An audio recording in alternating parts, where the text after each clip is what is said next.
In this video, pag-usapan uli natin yung magiging draft order for Season 50 ng PBA draft. And official na po ito, no? This is the official draft order. And again, my name is Ruben Terrado. I write sports for spin.ph. Thank you for watching us on our YouTube channel. And once again, ito po yung draft order for Season 50. Wala pa po actually na ilalabas na draft order ng PBA sa kanilang website and even sa kanilang social media page for siguro reasons na dahil baka magkaroon pa ng mga trades heading into the draft.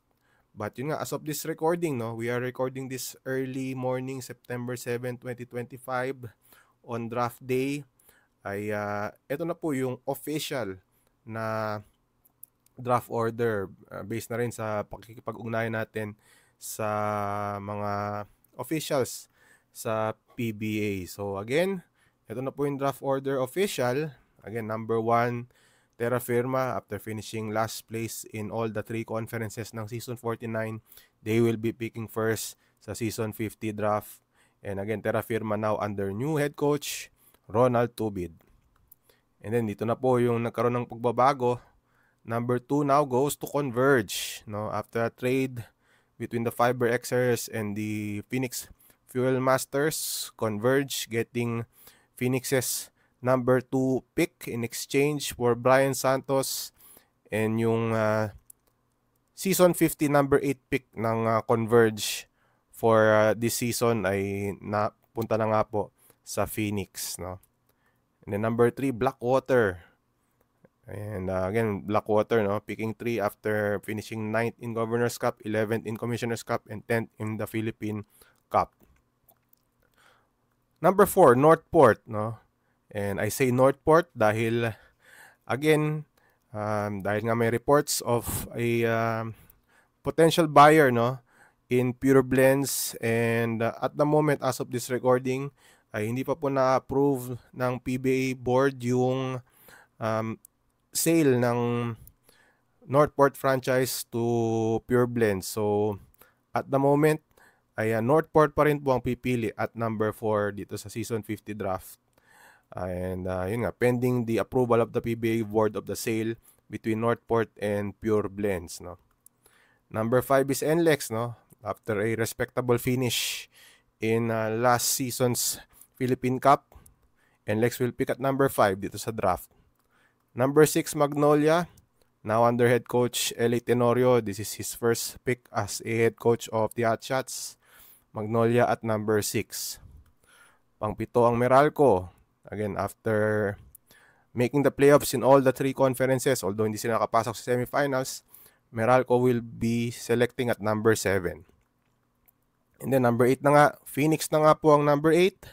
After the trade between the Fuel Masters and the Fiber Xers, Phoenix giving up their number 2 pick in exchange for Brian Santos, and yun nga, no, makukuha rin ng Phoenix yung number 8 pick supposedly ng Converge, no. And now that number 8 pick is owned by the Fuel Masters. Pang-siyam pa rin ng San Miguel after winning the championship in the Philippine Cup. San Miguel will be at number 9, mataas ng konti dahil nga nag-10th place lang sila sa Commissioner's Cup. Hindi sila nakapasok sa playoffs that time. Number 10 is Rain or Shine. All 3 conferences, semifinal sila. And dahil nga dyan, Rain or Shine will pick at number 10. And then 11, Barangay Ginebra. And again, twice nag-runner-up. And then the Philippine Cup, 3rd place sila. Barangay Ginebra picking deep, no, sa first round at number 11. No? And then to end the first round, Rain or Shine uli, no? This is a this was a prior deal, no, kaya nakuha ng Rain or Shine itong draft pick na to, galing to actually sa TNT dahil nga nagkaroon ng trade when Rain or Shine acquired the TNT Season 50 first round pick and Dave Marcelo for Henry Galinato and Joel Ponferrada last September 2023. Second round naman, no?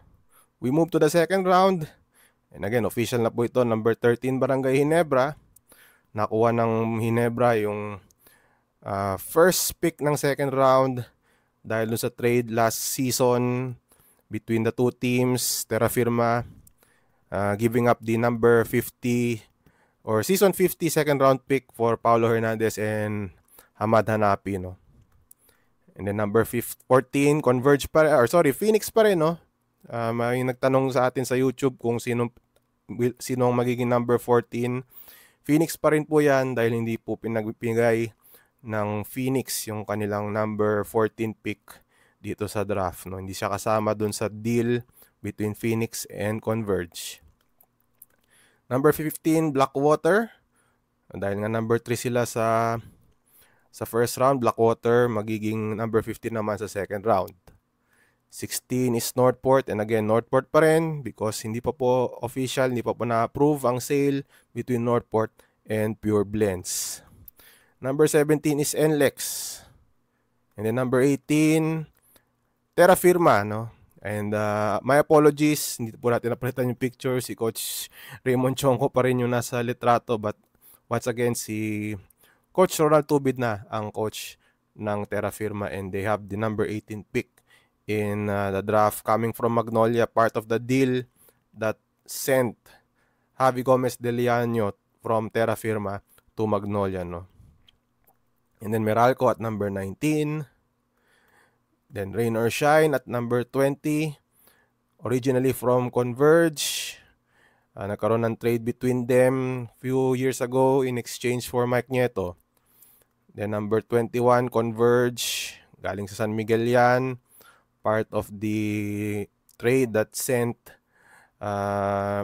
Robbie Herndon to Converge, no? With San Miguel giving up the season 50 second round draft pick, no? 22, Rain or Shine. And then at number 23, Barangay Ginebra. And then at 24, it's still Rain or Shine, no? Galing po yan sa TNT, yung draft pick na yan. And again, as you see pala in this presentation, yan po yung naging mga trades, kaya napunta yung draft pick na yan sa Rain or Shine. So yan po yun, no? Yung draft pick ng second round, and then the third round and beyond, ito na po yun, no?